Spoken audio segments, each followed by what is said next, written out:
just wanted to thank everybody for being here very much for this discussion. It is going to be about ways to ensure that everybody gets the chance to vote in this upcoming election. And I do really want this to be interactive. So I have prepared some PowerPoint slides which will show a little bit of information, it's primarily for informational sources at the end so that you know of the organizations that are helping with the Get Out the Vote effort. But I do want the first 2 or 3 slides are really just a list of the main concerns. And I would like these to be discussion slides. So since this is a summer platform, which is a much less rigid format, we will ask for comments about each point and discuss each point, because I think it's important that people get a chance to talk and give their opinions and their input. And we will manage that in the same way that joys and concerns have been managed, where you can raise your hands and indicate that you would like to say something, and I will try very, very hard to call on you in the order that I see your hand raise up. Bear in mind, I only have 1 pair of eyes, and there's a lot of people on the screen. So if you are taken out of turn, it's not deliberate. It's just that I saw somebody else's hand before I saw yours. So even if yours went up first, and that's one of the, I guess one of the challenges of these Zoom calls. It's kind of difficult sometimes to spot who's raised their hand first. So actually, maybe that's something we should tell Zoom. They should put a little number by the hand so you know which one went up. Excuse me, Anne, if you raise your hands in Zoom, it actually orders it from top to bottom in order. Oh, it does? Yes. Oh, okay, all right, so it's cleverer than I thought. Thank you, that's how I do that. All right, great. So, so let me share my screen now.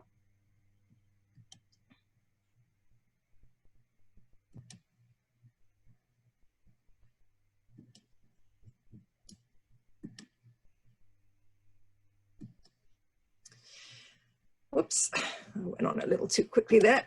Okay, so yes, how to protect our elections and get out the vote is the title here. I give full credit for a lot of these resources. I took them from an article by the American Bar Association, and they're a very good resource if you want to look at some ideas for get out the vote kind of work. And it's kind of laudable that they are reaching out to attorneys that are members of the association to help on a pro bono basis with this effort.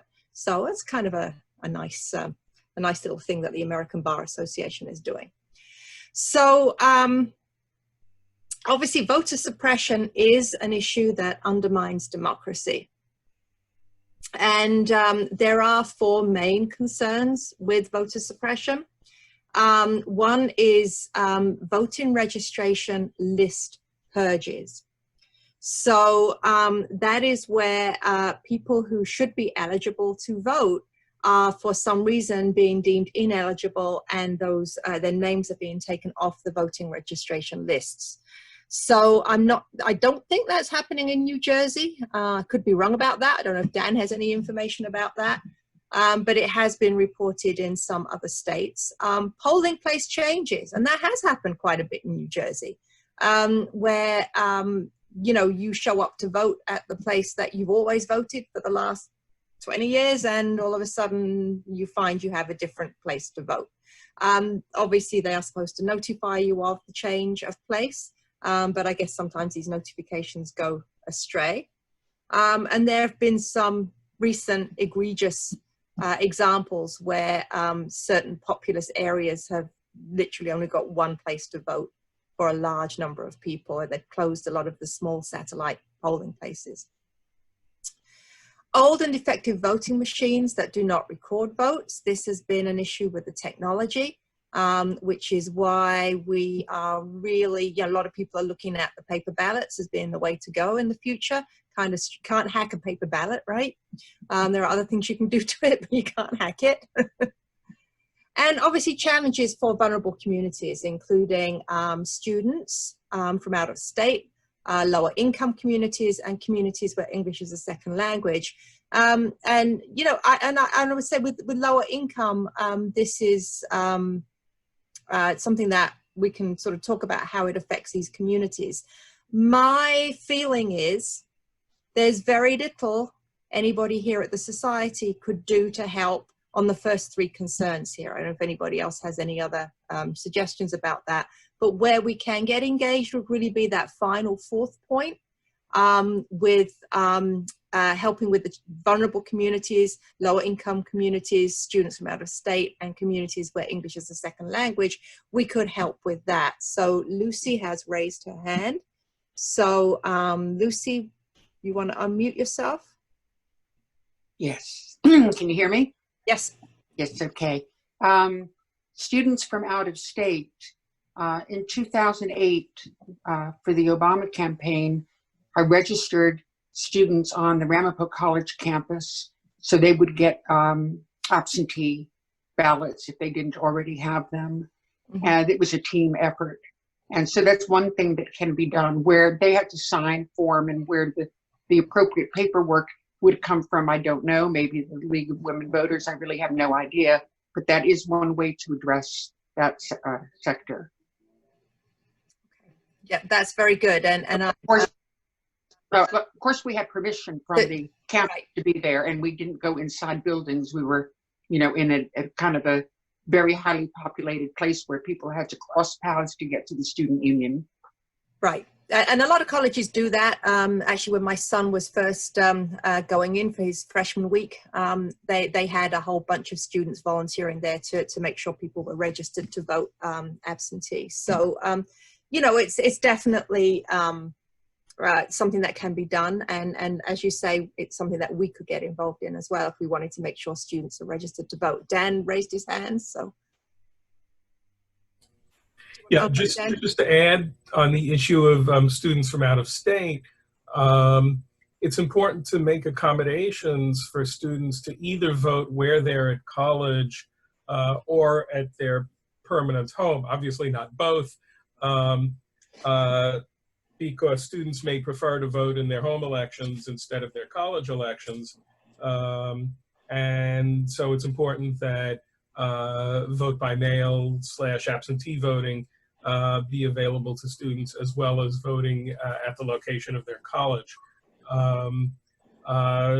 Frankly, aside from the fact that students may choose one or the other, excuse me, as their primary identity, students may also choose to vote strategically.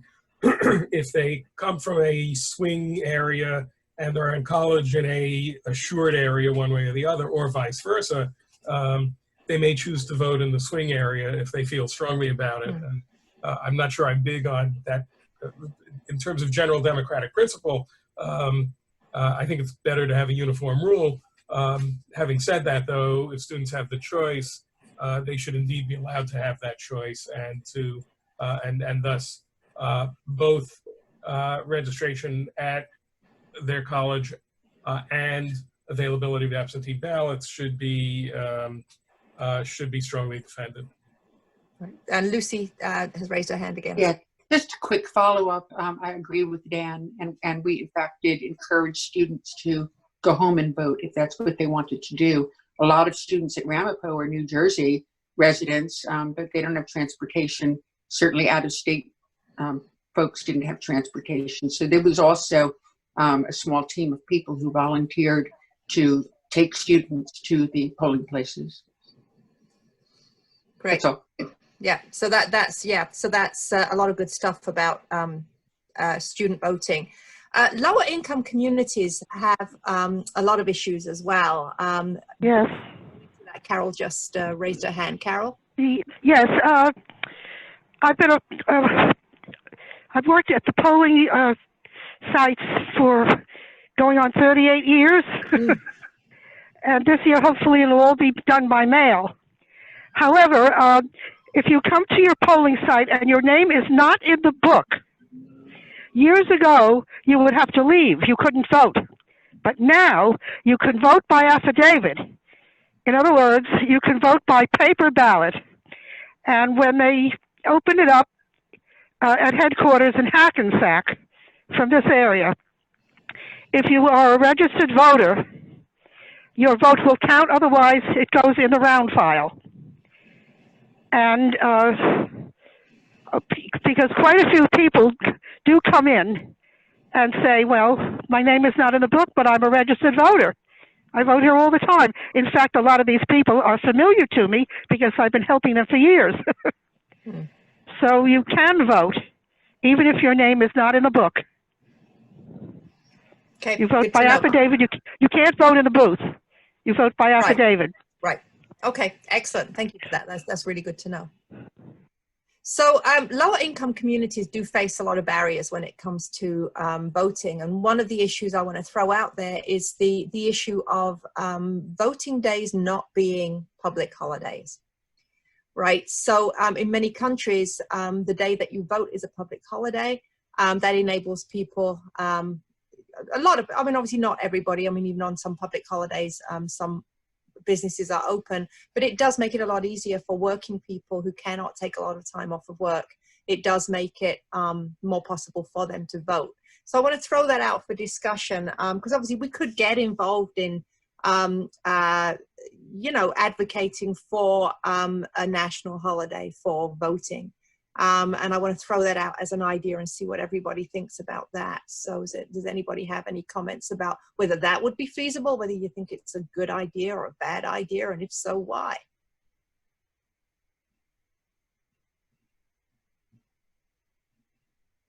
Nope, nobody wants to comment on that? Oh, okay, then I guess it's not controversial. No, wait a minute. I think the League of Women Voters has an initiative that way too, to make election a day and a holiday. Okay.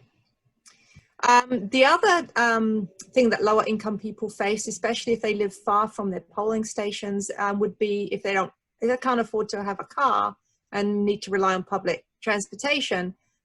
Sometimes that can really present a challenge to get to their place of voting.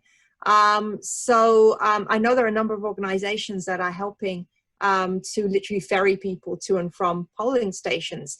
My worry is what's going to happen in the era of COVID, right? You can't put a stranger in your car anymore, at least not very safely. So what's going to happen to that? Is that going to be something that's going to be a problem coming up in this upcoming election? If we don't have wide access to vote by mail, what will happen with the lower income communities if they find it difficult to get to the polling places? Does anybody have any thoughts or comments about that?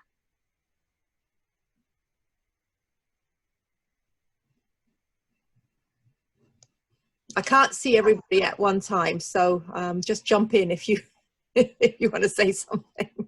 Joe says bicycle brigades. Bicycle brigades. we could use those city bikes, right? Give everybody a bike. Have a bike convoy. It would be really great. Pam has her hand up. Yeah, Pam, you got your hand raised. Okay, I unmute myself so you can hear me. Yeah. With the primary election, what ended up happening is not all the voting places were open. So in Fairlawn, for example, we had 3 voting places that were open, and people get one of those 3. But the thing is, when we got there, they weren't using the machines, they were using paper ballots. And so voting by mail is going to become right now the #1 thing. And I have a feeling that we're not going to be able to vote on a poll with, on the machines in the actual election, and that's a concern. Because do those votes count or get counted? And how are they going to come up with the amounts of people who voted? That's my concern and question. Right. So counting the votes, if they're all physical ballots, is, we're not going to get those results the same day that, or early the following morning like we're used to, right? How do you feel about that? Right. Dan or Elaine? Yeah, just to in particular respond to Pam's concern, and it ties into some other issues that I think we'll get into a little later. The issue with not voting by machine is that if everyone has received a mail-in ballot, then it becomes very hard to check and see if somebody's voting twice, right? You get a mail-in ballot, you send it in, it isn't yet counted, you show up at the voting place, you say, hey, I want to vote, and there's no record that you sent in a mail-in ballot, so they say yes, and then you vote by machine, and then they discover, oh, you voted twice, but they have no way, since the ballot is appropriately secret, they have no way of knowing which vote to subtract from the machine. That's why it has to be on paper if everyone's received, at the polling place, if everyone has received the mail-in ballot. And actually, you know, the paper ballots have an advantage because in Bergen County, our voting machines don't provide a record of the vote.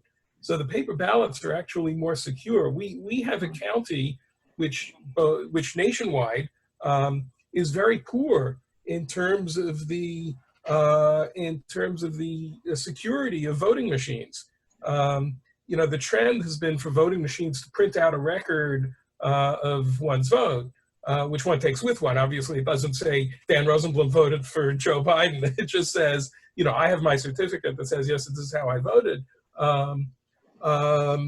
So that I know, at least unless the printing has been hacked, that the machine is registering my vote correctly.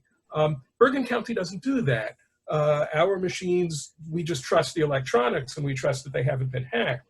So in fact, even though paper voting may be slightly aggravating, if you've gotten used to the convenience of just punching a few things on a machine, it's actually more secure to vote in paper.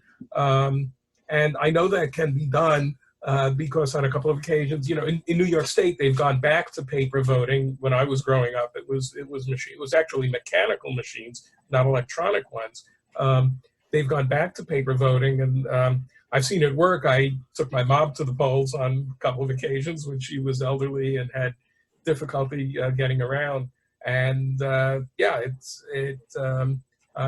quite doable, and I think it's more secure than the kinds of machines we're running in Bergen County right now, and in most counties in New Jersey. There's a, you know, that actually is related to the third point on the American Bar Association list here. Bergen County, and as I say, most of New Jersey is way behind the times as far as maintaining security of voting machines. Okay, I have Athena and then Lucy.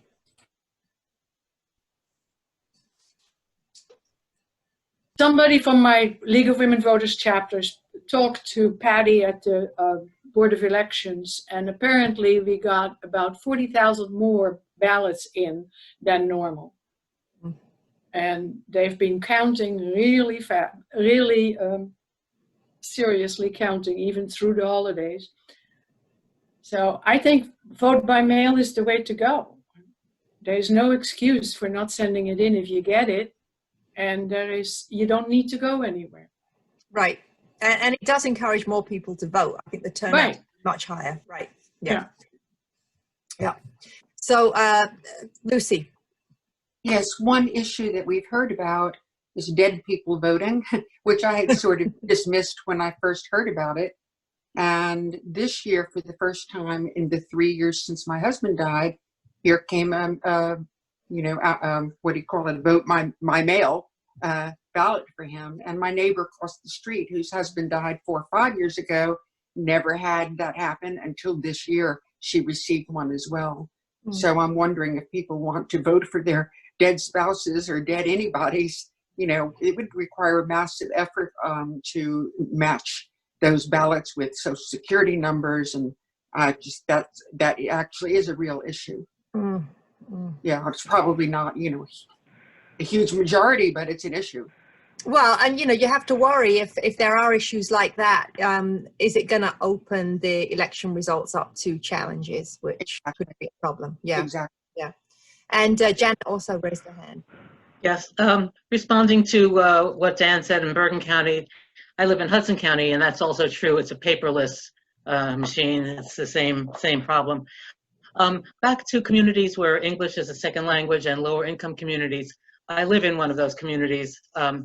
North Bergen is 79% Hispanic, and it's a lower income community. And the question was, how are people going to get around to the polls?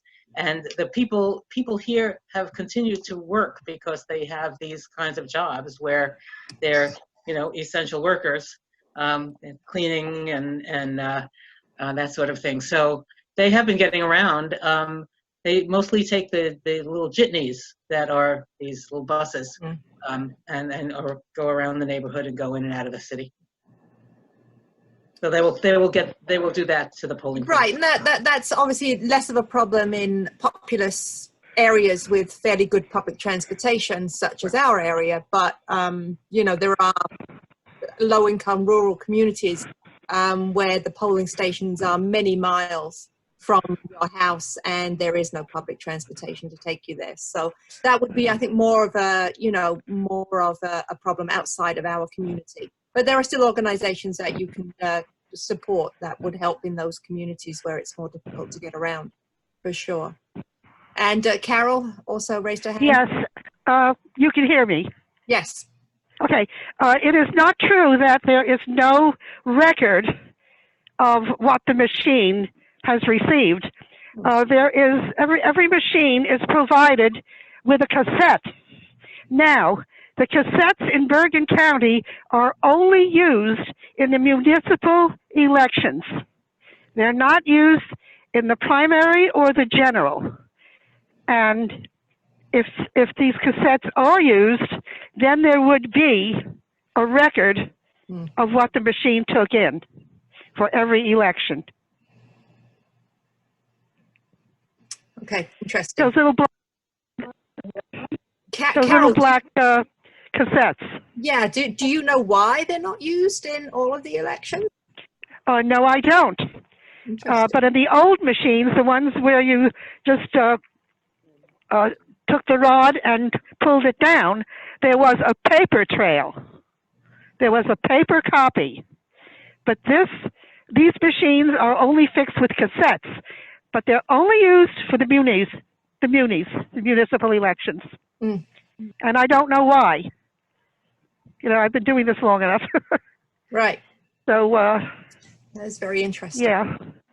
Yeah. So, Athena, you have another comment? Well, as far as the cassettes, I remember handing them in every time. So I don't know, maybe Carol is right and they don't record what's for the national and the state elections, but the cassettes are there and we print out the results, but that's an overall printout, so that doesn't tell you who voted what, and it's hard to go back and see whether it was hacked or not. So that's interesting. I've also been a poll worker.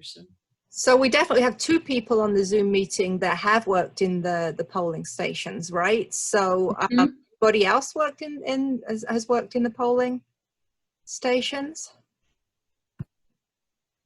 Maybe knows? No, I guess not. But that's interesting. Diane, you raised your hand. I don't want to be subversive about best health practices, but it seems to me that if offering transport is really, if it has a big value in certain communities, there's ways you can reduce risk of driving in a stranger's car. Everyone's wearing a mask. You get car wash crew to scrub the car down in between transports. Put your inventiveness to work. It means more people have to turn out to facilitate that kind of transport. But I mean, it's not like having a wrestling match one-on-one with someone who's got the COVID virus to take a ride in a car to get to the voting place and come back. So I wish we could judge risk and say, well, in order to get the vote out and get the election results we want, we will undertake some risk. That's my I have this vision of all these cars ferrying people to voting places where the passengers have their heads out of the window like a dog. Yes. Do like the dogs do. With their tongues out too. But it'd be a great graphic, you know. Me, my dog, and you. You know, maybe just get more people to turn out to support that. Yeah. So, my main thing is we're letting, X amount of risk cancel out what would be a manageable support to turning out the vote. Right. No, it's a good point. It's a good point. It doesn't mean to say we can't do it. We just have to take more precautions doing it that way. Absolutely. Yes. Susan, you had your hand raised? I was just I was monitoring the chat, but so I wanted to mention Linda's chat, but she raised her hand, so. She did. I'll Okay. stop. I didn't see that. Okay. So Linda. Hi. Actually, based on what Janet was saying, what about advocating for bus service to polling places specifically on election day, so that it's not just, you know, individuals, but people could get rides to polling places and back, you know, to central locations. It would take some organization, but if it started, you know, a couple months beforehand, it could be done, especially, of course, in areas that are densely enough populated to make it possible. Mm. You know, you've got those little jitney buses in Hudson County and some in Bergen, I know, but there's also public transportation too. But, you know, they're getting so careful. I know the seniors who take the senior bus in Hackensack, now they only allow one person on the bus at a time. Yeah. They take several, and now they're only, you know, they're excess of caution, really. Right. And again, this probably, you know, if you're looking at lower income people who are also elderly, who also have health risks, it just compounds all of the potential problems with doing things like this. Yeah. Yeah, I agree. So I have Carol, Pam, and then Lenny. So Carol first. There is no paper trail. Every machine makes 3 copies on paper of what the machine does. We take the tally in the beginning of the day when the machine should have nothing on it, and then the tally at the end, and that goes into 3 separate envelopes. One goes to the town, one goes a couple to the county. I don't know what they do with them. That's out of my hands. But there are paper accounts. Now, if you don't know where to vote, or your district has been changed, you can come to another district and tell them you are a registered voter in the county of Bergen and you want to vote. You can vote elsewhere, but you have to vote with a paper ballot. You will not use the machine. You can vote by paper ballot, and when they get your ballot up in Hackensack at headquarters and they look at it, if you are a registered voter, no matter what district you're registered in, it counts. So you don't have to go crazy trying to find out if, you know, if your polling site has been moved somewhere and you don't know where. Usually you're notified in the mail. I think that will be excellent information to get out to people that might not know. Right? So if you are a voter and you didn't know that you were able to do that, you could be deterred. But if you have that information, I mean, information is power, right? If you have that information, then I didn't know that. I had no idea. So, there's another point. We get regular orientation meetings where they bring us up to date on the new rules. However, a lot of the poll workers don't have their ears open. They're not paying attention. So there are poll workers who have the wrong information. And this is a point that that has been systemic throughout the system for as many years as I've worked. People go to the orientation meetings, but they don't listen. They don't take notes.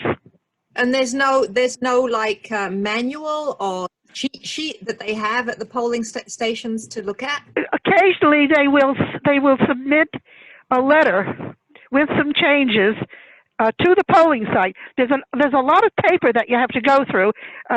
You have to come early.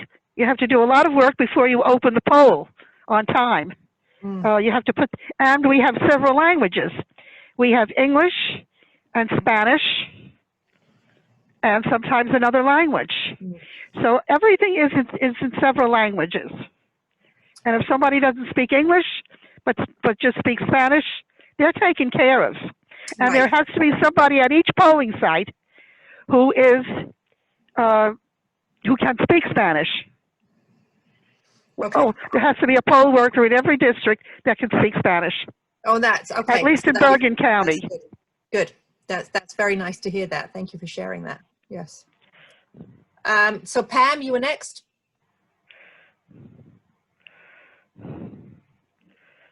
Pam, you're on. Can you unmute? Hi, okay, can you hear me now? Yeah, yes. Okay, there is one other concern that we have about voting by paper ballot. That is, every year there is a primary election, the one before the regular election, where you go in and you vote based on your party affiliation. How in the world are they going to determine what ballot to send to you and what your party affiliation is? In terms of your party affiliation for the primary? In other words, when you go into a voting poll on a primary, yeah, you are either a Republican or a Democrat. Right, registered Republican or a Republican. Democrat. They set right. the machine to a Republican, and if you're a Democrat, they allow the machine to only vote for Democrats. How are they going to work that out? Well, that's really not a voter suppression issue, but you can only vote in those primaries if you are a registered Democrat. So you have registered yourself as a Democrat or a registered Republican. You've registered yourself as a Republican. So that's how they know who to send the ballots to. And then the ballots, you vote for your choice on the ballot. So the ballot has both the Republican, well, has all of the people that are up for the primary. You can not a declared. Right. So you know, I think that's kind of handled on the. I mean, primary voting is not a high turnout usually. Anyway. So, but that, yeah, but they manage that. So I've got Lenny, Susan, and Rachel in that order. So Lenny, you're next. Actually, Allison. Actually, it's Allison. Sorry. That's okay. I just wanted to say I would vote for universal paper ballots. It's sort of perplexing to me why that doesn't exist, given the whole array of impediments to voting, whether it's the current pandemic, whether it's childcare issues, disabilities, aging, hospitalizations. I mean, the list could be 30 different reasons. Paper ballots to me seem like such a practical alternative. It seems almost anachronistic to me that we have to go to a poll to vote. Although I personally enjoy the ritual of going into a voting booth. I know all the poll workers for the last 20 years. It just feels very anachronistic to me. And I don't know about everybody else's polling places, but all of our poll workers, I would say the average age is about 80. And it seems to me very inappropriate to put all their lives at risk to work at a polling place. They're the most vulnerable of every group, and they're the ones who are inspired to come and provide us with that in-person polling experience. And the other thing I wanted to mention was, as someone who's done ESL tutoring, I know that the person I was tutoring would need assistance with voting and would not feel comfortable to engage somebody at the booth, but I believe would be very comfortable with me as the tutor, guiding them on how to fill out a paper ballot. I just wanted to throw that out in terms of ESL. She's a very proud person who wouldn't want to have a public conversation at a booth, but our one-on-one sitting in a library, I think she would appreciate that discretion, and I could be very helpful. So those are my I don't know. I mean, I guess they have to trust that people are not going to fill out other people's ballots for them, right? They'll explain how to do it, but they won't guide them on how to vote. Yeah. Well, I will tell you, in all honesty, she has asked me through the year where I stand politically, and although it was torturous for me not to say, I never did. Okay, good. It stays above it. And if I can add something to that, you know, when it comes to, I guess, mail-in ballots or absentee ballots, I'm not sure there's a difference between the two. Is there? Absentee and mail-in ballots, are they different? No, pretty much the same. Okay, Yeah. so if they're the same and we're worried about possibly having duplications of votes, where somebody can send in a mail-in ballot and then vote at the polls. So doesn't a procedure where they have to be, the mail-in ballots have to be in at least 2 to 3 weeks before the general election, doesn't that work? Because then you can update your registration books to show that somebody has already voted? Right, so you could bring in a rule like that. That's something that right now I believe you can mail your mail-in ballot on the day of the election. Yeah, which means that there's a potential for double voting. You know, so it's my right. No, that's good point. Good point. Susan? I just wanted to share an image I had in my head in these times of COVID, putting Joe's idea and Linda's idea together, that in the South, I've been in New Orleans and Charleston, and there are these party bicycles that go through the streets. Yes. And so it's open air transit.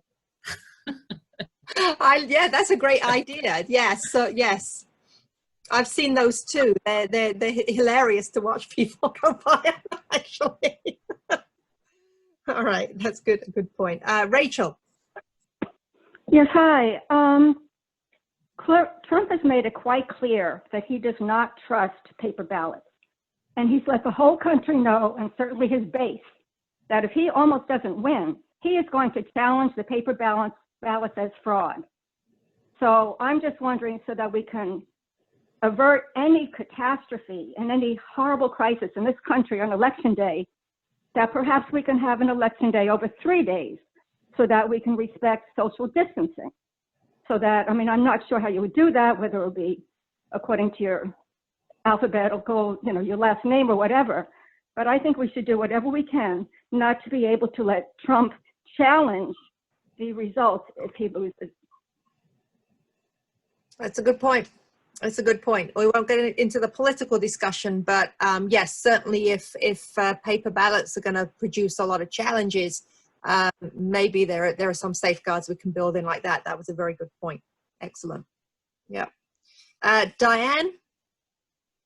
I'm asking if anyone who's followed the advisability of a paper balloting system knows.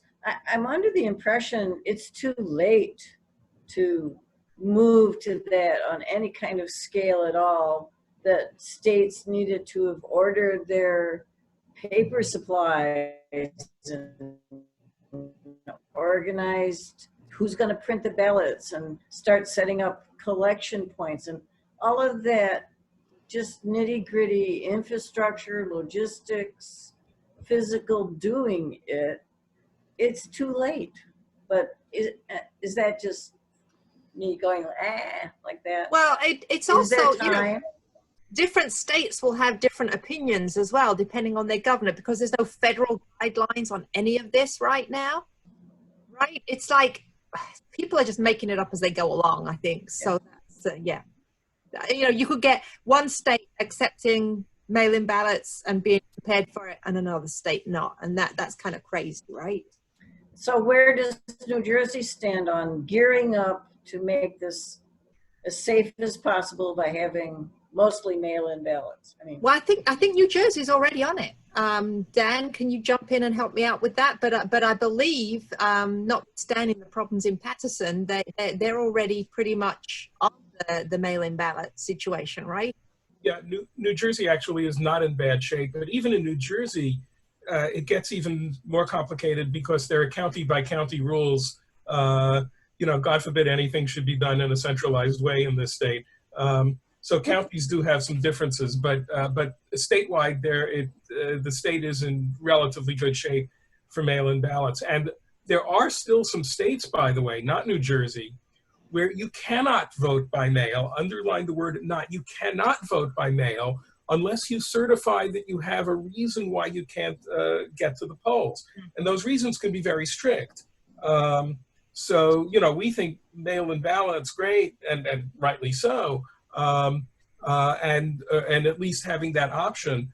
But, you know, there are states where it's still like when I grew up in New York City, you couldn't vote absentee without a really, really good reason. Like you were incapacitated and had no way of getting to the polls, or well, even you're going to be out of town wasn't always a good enough reason, because it was up to you not to be out of town. So there are still states like that. And so this varies tremendously state by state. One of the things we have to understand in the United States, which is very unique, very distinctive to the United States, is that even our presidential elections are not, underline not, everyone gets this wrong, are not organized at the federal level. Okay, our presidential elections are organized at the state level, and the states have a lot of latitude about how they organize their elections. So the right way to think of presidential elections in the United States is it's 50 separate states with their own rules, setting up how to vote in presidential elections. Now, there are some restrictions. You know, the 15th Amendment says they can't prohibit people to vote based on the basis of race. And the 19th Amendment says that they can't prohibit people from voting based on sex. And the poll tax amendment, I forget what the number is, says that they can't charge a poll tax. But beyond that, the states have a whole lot of latitude. And one has to address these issues by remembering that each state within those constraints has its own rules, and that those rules vary widely. Having said that, New Jersey is actually one of the better states in terms of voting by mail. Great, thanks. And Fina, you had a comment as well? And then after that, I think we're going to move through the presentation quite rapidly, because I think we have to finish at 12, right? The only point I was trying to make, I also put it in the chat. We have to finish by 12:30. I'm sorry, Fina. Oh, thank you. Is that when you were sent a mail-in ballot, the book that we see as poll workers has a stamp mail-in ballot. So we know that you were sent a mail-in ballot, and if you want to vote in person, it's a provisional ballot. Okay. So there is no double voting. Thank you. The issue comes up if you haven't received your mail-in ballot. And I know there's at least one member of the Teaneck Democratic Municipal Committee who got his mail-in ballot for the July election 2 weeks after the election. You did not hear that wrong. He received the ballot 2 weeks after the election, and was thus disenfranchised. Or he may have actually gone to the polling place and filed a provisional ballot. So I'll have a few words to say on that a little bit later. So. Okay, so I'm going to go through some ideas of what we can do and some organizations that you might want to look into to look into this some more if you want to help with this issue. As Carol rightly pointed out, you do need to know the laws, right? You need to know what is and what isn't allowable in your state. And I guess that goes to Dan's point that it is done on a state-by-state basis. So the rules in New Jersey may be different from the rules in other states. Find out your state's registration process and deadlines and the particular challenges your state's voters encounter. So problems in New Jersey may be very different from problems in Georgia, for example. Share what you learn with neighbors and friends. So that's kind of what we're doing here, right? So let's make sure. I mean, I've learned a lot of stuff from people that I didn't know before. So thank you. That's really good information. And that's an easy way to help, right? That's just, you know, making sure everybody that you know, making sure your family members know what they can and can't do. If you've got kids in college, make sure they know how they can handle this. You know, it's that kind of thing. And you can also reach out to help the attorneys and the legislators in your state who are already fighting frontline battles on this in terms of lawsuits and things like that, challenges to keep things fair. So there are a number of different things that you can do, and there are a lot of different. This is just a sampling of organizations that are out there that you can look into. Let me just get to the next slide. So let's take a look at some of these people. So obviously the ACLU, they're a big one. They're working in Georgia. They filed lawsuits against Brian Kemp.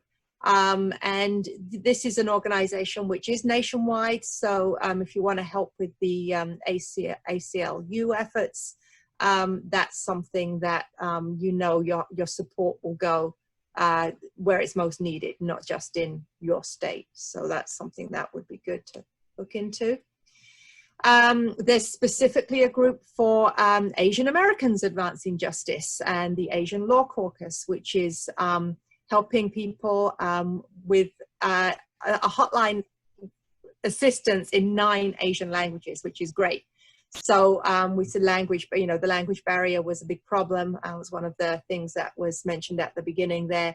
And, you know, if you are multilingual, that is definitely a way that you can help, is finding out which organizations need people with your language skills to help out. So you can also help any of these places by donating money, of course. That always helps their cause. The Brennan Center for Justice. It's also a great source of information. You can get a newsletter from them and stay informed about their work. So that's another really great resource. Common Cause is another organization. They're fighting to expand voting rights and eliminate gerrymandering, which actually was something that we didn't cover at the beginning, but is also an issue. And they actually have step-by-step guides to help write letters to the editor of places, and you know, you can work in there. They're actually in every state. You could work in a phone bank, a text bank, and organize their communities. So Common Cause also. Election protection. So I guess it is what it does. So it's providing information about polling locations and absentee ballot information. They have a non-partisan hotline, which is easy to remember, 866-OUR-VOTE. And you can actually call them on election. I believe you can call them on election day. So if you're at a polling station and you think somebody's being illegally denied the right to vote, or if the polling machine breaks while you're in there, you can actually call them on that hotline on the day of. Indivisible, they've got a lot of online tools. So anybody who's online savvy that might want to use those tools to help organize locally. It's also a really good organization. League of Women Voters, so shout out to anybody who's a member already. They are involved in federal and state voting rights cases. You know, they really are trying to hold lawmakers accountable, you know, in terms of like putting up last minute barriers, which I believe happened in 2016, where some people's polling place was switched at the last minute.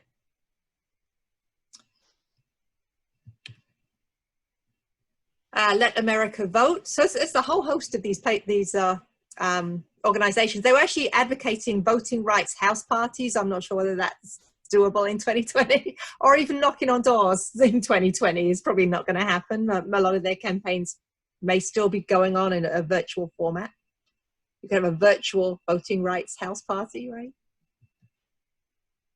NAACP, you know, this venerable organization, they're very, very involved, and they've got a lot of local chapters if you wanted to get involved at more of a grassroots level. So another organization that's helping.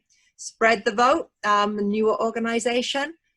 This is looking at voter ID laws that particularly affect communities of color and the elderly.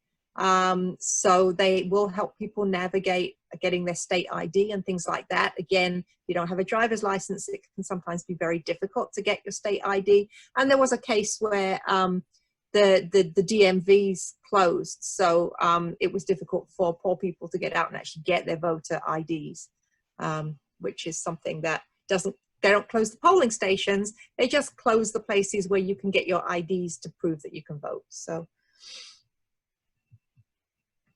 Voter Latino, I made a typo there, sorry. Voter Latino, and that they're really reaching out to young voters, obviously young Hispanic voters, so that's a great organization that you might want to look into as well. Fair Fight Action is Stacey Abrams' organization, which really picked up steam after the 2018 elections, and it's mostly working in Georgia, but they are looking at things around the country as well. Obviously, Georgia's got a whole unique set of problems. And Center for Common Ground, they are doing a Reclaim Our Vote campaign, and this information actually do want to have one for 2020 as well. They have a postcard writing campaign, and within our community, Ron and Lisa Schwartz are doing some of that postcard writing for this campaign from their Wine, Write and Resist events that they have. So if you're into writing postcards and things like that, there would be a good place to contact. So that's not all of the organizations, right? That's just a smattering of organizations that you could look into. So there's a lot of stuff out there. Does anybody else have any other resources that they would like to share with us? I'm going back to the general view now. So does anybody have any other organizations, local or national, that they would like to share information about that might help with the protecting the voting rights and get out the vote? Raise your hand if you do, so we'll know who you are. Maybe I covered everything.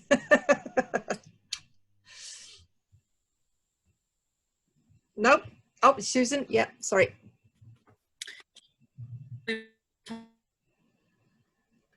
You're not Susan.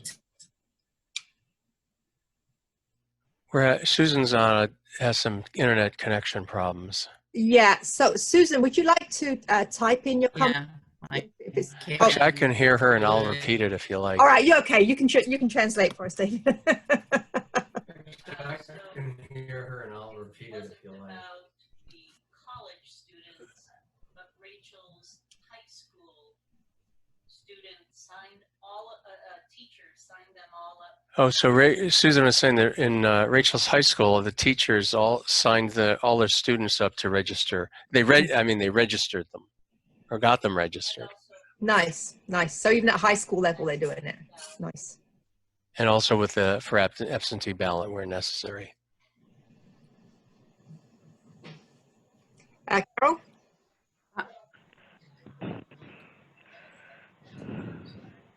Carol, go ahead.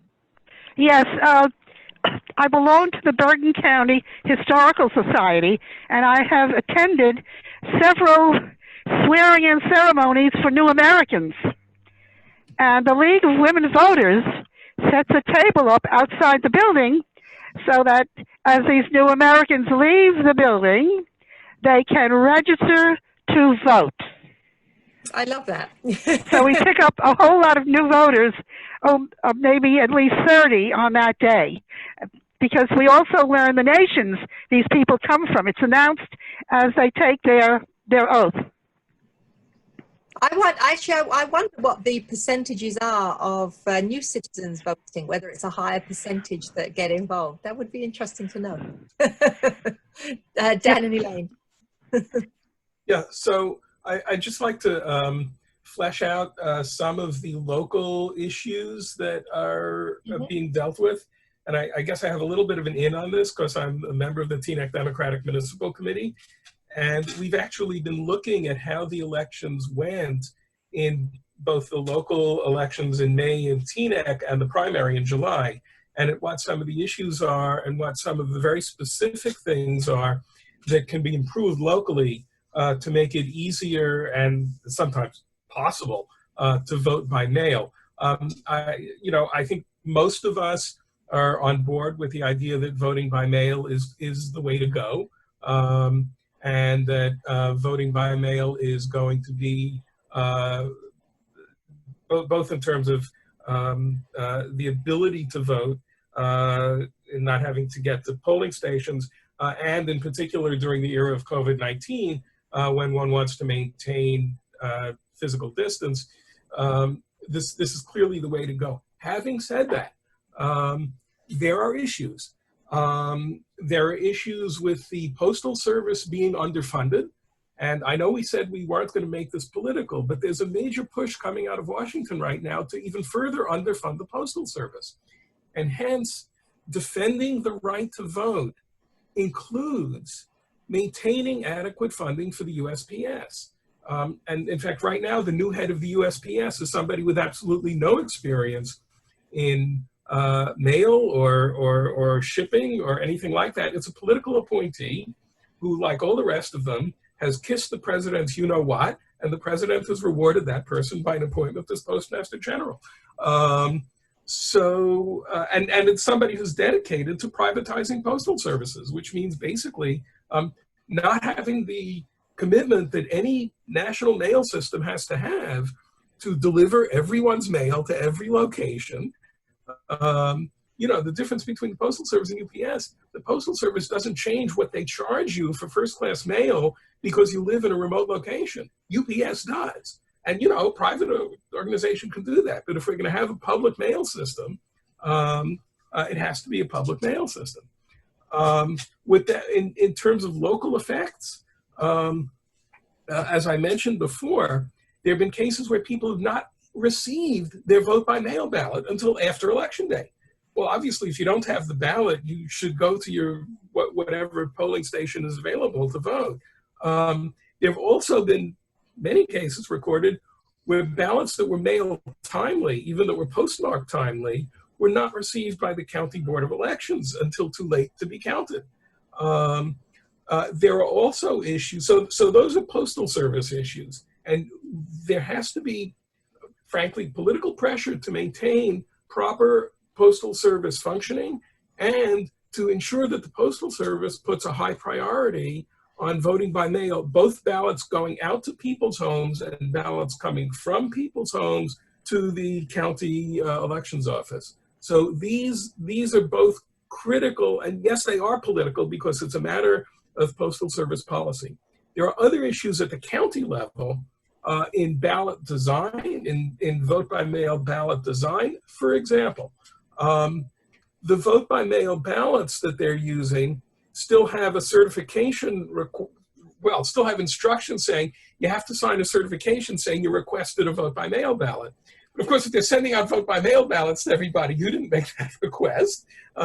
And so there's been a lot of confusion as a result of that.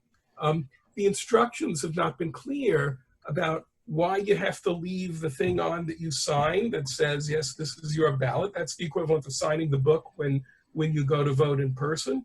And so there was a lot of confusion about that. There's a simple safety issue in the era of COVID-19. On at least in one of the two, I think it was the primary, I'm sorry, I think it was the May election, not the primary. You actually had to moisten the seal on the inside ballot, which, for a lot of people means licking it. You don't really want to be licking ballots right now. So having the peel-off seals would be much safer. There are also issues with how the instructions have been written. Certainly, again, in the local elections in May, many people found it unclear about exactly where to mark the ballot because of the way the instructions were written. So one of the proposals, in fact, there's a task force in the Teaneck Democratic Municipal Committee that's working on this. One of the proposals is that before the county sends out its vote by mail instructions, there be 3 lay people who speak each of the 3 languages that appear on the ballot. That's a total of 9, 3 English speakers, 3 Spanish speakers, and 3 Korean speakers, who can look over the instructions and say, and evaluate them for clarity. So that, you know, we all know that if you know something really well and you write what you think is the clearest description of that in the world, you've probably elided a zillion things that you know because you don't have to think about them, and somebody who doesn't know those things is going to be completely confused. Well, the people who are writing the vote by mail instructions know voting extremely well, and they aren't thinking about what are the things that I don't know. So one of the things that we're discussing is making a request to the county that lay people evaluate the voting instructions before they go out. Another thing that I think we need to look at is making sure that ballots are actually securely delivered. So that would mean, for instance, if the post office is going to have difficulties, in the last election, the county had half a dozen county-run special ballot boxes just for ballots scattered around the country, around the county rather.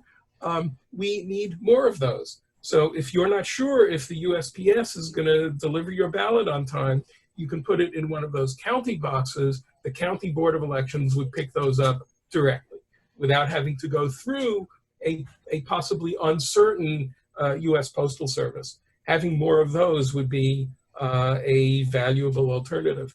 A thought that just crossed my mind this morning is that, and you're hearing it here first, maybe all vote by mail elections should be sent by certified mail, so that there could be a record of the ballot actually having been delivered. That would be expensive, and the cost would have to be borne by the government. We can't ask everyone to fork over. We can't have a poll tax. We can't demand that voters be responsible for paying for certified mail. But maybe it would be an appropriate reform to require that ballots sent by mail be sent by certified mail, and that the government would have to structure the ballots so that they would automatically go by certified mail, and then the Postal Service would have to deliver them that way. Again, this would be a way of ensuring the security of ballot delivery. So there are a number of things that can be done, both on the level of county organization of vote by mail and on the level of the actual physical transmission of the ballots to the county and the security of that transmission that need to be looked into. And I think those are reforms that are both valuable and essential.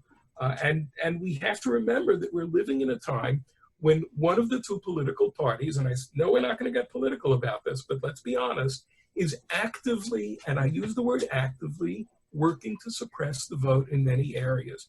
And therefore, anything we do to make it easier and more reliable to vote is critical. It is entirely correct that it's nonpartisan. In fact, sometimes the Republican Party is shooting itself in the foot by making it hard to vote by mail in areas that are heavily Republican. But that's why it's a critical nonpartisan thing. This is a fundamental democratic right. And I see Janet raised a question about certified mail. My thought is that the certified mail would already be set up on the return envelope.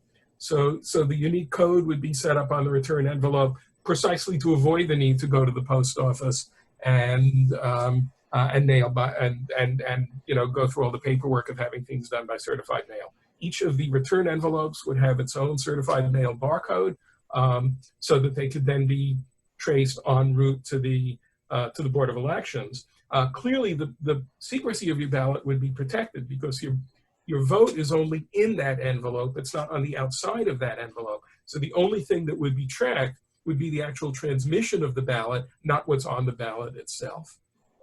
So I hope that responds to, my thought is that it would be precisely to avoid the need to go to the post office. Right. That would take some thinking through about how the Postal Service does that, but I think that could be an extremely valuable reform Right, and in terms of how vote by mail is implemented.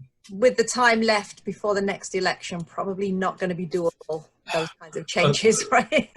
Alas, yes, right. Right. And I have Joe that has raised his hand, and then I think we need to end it and move into announcements because we do need to finish at 12:30. So, Joe, you're muted still. Yeah. Okay. Just very briefly to follow up on what Dan said, I feel actually liberated after his analysis of the ballots. I thought I was a reasonably smart guy until I received my ballot in the mail with its multiple envelopes, 2 sets of instructions, which at first glance seemed to contradict each other, and so forth. And have to work pretty hard before I felt reasonably confident that I had correctly filled it out and sent it on its way. So thank you, Dan. I mean, something as fundamental as voting should not have to confound the American public in terms of how to do it. It should be written as clearly as possible. In terms of the post office, I just want to confirm that as well. I mean, the post office goes back to the founding of the Republic, and I think the understanding of having a national postal service that was reliable was intrinsic to the process of democracy. And the fact that this is being deliberately corrupted around elections is just something that is unabidable and needs to, in effect, garner the greatest resistance, in my view. My own experience with the post office has been favorable. I think it's been a very reliable institution, and the fact that it's being forcibly eroded is both intrinsically something awful, but politically absolutely disastrous. And lastly, I just want to say, Anne, thank you for providing that very comprehensive list of organizations that assist in registration and voting. I just want to add one thing. Having worked in universities for about 30 years, it seems to me that given the concern about young people getting out to vote, that there is not a sufficiently robust effort on college campuses to register students over the age of 18. And I think that one thing we can do, civically minded people can do, is to perhaps encourage these organizations that have local representation to try to work harder to get their people with the table set up and so on and so forth to register students. I think that there you have an intense organized community of young people, and I think they've been underserved in terms of outreach around registration. It's just an observation that I have, having been on college campuses for now 3 decades. I have not seen enough energy going into registering young people for voting. Just a point. Okay, thank you, Joe. And I would like to thank David for managing this whole Zoom platform process. It's